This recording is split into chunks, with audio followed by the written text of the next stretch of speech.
কিনে কিনি তখন কিন্তু আপনাদের ব্যবসাটা হালাল না ভাই, তাহলে সমস্যা কি? ব্যবসা হালাল, ঠিক আছে ভাই। মানুষ তো জানেন আমি কোথা থেকে কিনে আনতেছি।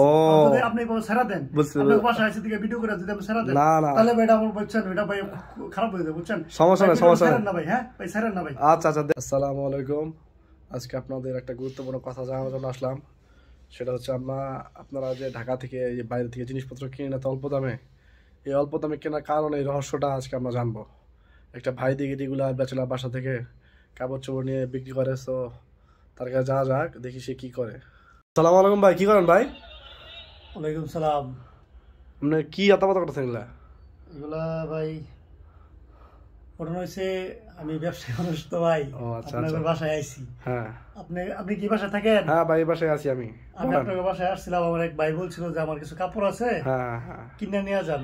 আপনি তো আমার চিনেন, আমি তো দেখছি আপনার যে মার্কেটে দেখছি কাপড় বিক্রি করেন কম দামে। আপনি আমার দোকানে গেছিলেন। হ্যাঁ হ্যাঁ। আসলে হয়েছে কি ভাই, মানে আপনি তো দেখতেই পাচ্ছেন। হ্যাঁ, মনে হচ্ছে আমি যে কাপড় এগুলা বেচালা বাসা থেকে কিনি, তো সর্বনাশ এগুলা ভাই কেমন প্রকাশ করে। হ্যাঁ, এটা কথা ভাই, আপনি পুরান কাপড় যে কিনা বিক্রি করতেছেন ঠিক হয়েছে ভাই?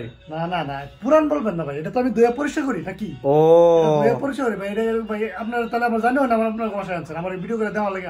ও আচ্ছা আচ্ছা, তাহলে এই রহস্য। তো ভাই এই যে আপনি যে কইলেন, এই যে আপনারা বেচালার বাসায় এই যে কাপড়গুলো কিনেন, এগুলা এই কাপড়টা হয়তো আপনার কত কিনছেন ভাই? নিশ্চয়ই আপনার 500 টাকা কিনছেন। গত বছর গায়ে দিচ্ছেন, এটা গায়ে দিবেন না। এটা যদি মনে করেন যে কিনা নেই সস্তায়, হ্যাঁ, আমার যদি উনি আমার আজকে দেয়া দেয়, মনে করেন যে কত কথা আমি 100 টাকা কিনা নিলাম, আমি যদি 150 টাকা বেশি, আমার 50 টাকা লাভ হইব। 50 টাকা 150 টাকা দিয়ে কাপড় কাটা কিনবো? টাকাতে টাকার সমস্যা, একটু গরিব অসহায়। গরিব আসে না, বড় লোকরাও কিনা, আমি দেখছি। কিন্তু এই যে 150 টাকা সে কিনে নেও, তার টাকা খরচ করতেছে না। কিপটা লোকের লাগে আমি এটা বেশি, ঠিক আছে? যারা নাকি মনে করেন যে টাকা আছে কিন্তু ভালো জিনিস চায়, আবার দাম দা কিনতেছে না, তাদের লাগে আমি এগুলো কালেকশন করি। ওদের সাথে আমার একটা লিঙ্ক আছে, আমি মানুষের এটা উপকার করি। আপনি বলতে পারেন যে বেচালা বাসা থেকে আপনি কাপড় কিনে আর বেচতেছেন, এটা মানুষের উপকার করতেছে, ঠিক আছে? এই যে জিনিসটা দেখছেন, আপনি এই যে দামি জিনিসটা দেখছেন, এটা উনি 1 বছর গায়ে দিচ্ছে, যা আপনার মেসের লুকটা 1 বছর গায়ে দিচ্ছে, ঠিক আছে? তো এই যে এই জিনিসটা মানে ওনার কাছ থেকে আপনি মনে করেন 100 টাকা, উনি অলরেডি 100 টাকা চাইতেছে, আমি এটা সর্বোচ্চ ওনার 80 টাকা 70 টাকা কিনে লয়ে দেবো।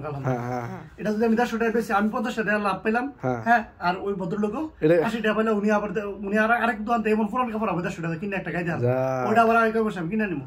কারণ আমি আপনাদের বাসায় আসছি, তাই বলে এটা মনে করেন না যে আমি সব বাসাতে পুরান কাপড় কিনি, আমি নতুন কাপড় কিনি।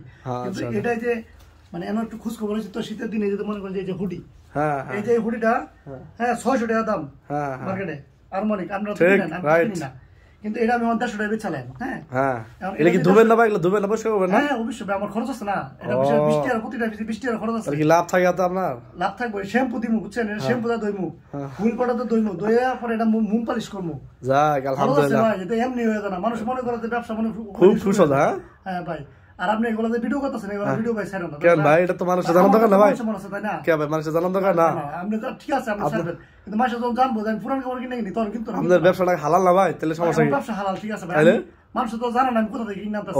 যদি আপনি ছেড়া দেন, আপনার বাসায় এসে থেকে ভিডিও করে যদি আপনি ছেড়া দেন, তাহলে ভাই এটা আমার বুঝছেন, এটা ভাই খারাপ হয়ে যাবে, বুঝছেন? সমস্যা না, সমস্যা না ভাই। হ্যাঁ ভাই, ছাড়েন না ভাই। আচ্ছা আচ্ছা, দেখা যাক, চিন্তা ভাবনা করি। আচ্ছা ঠিক আছে, দেখতেছি।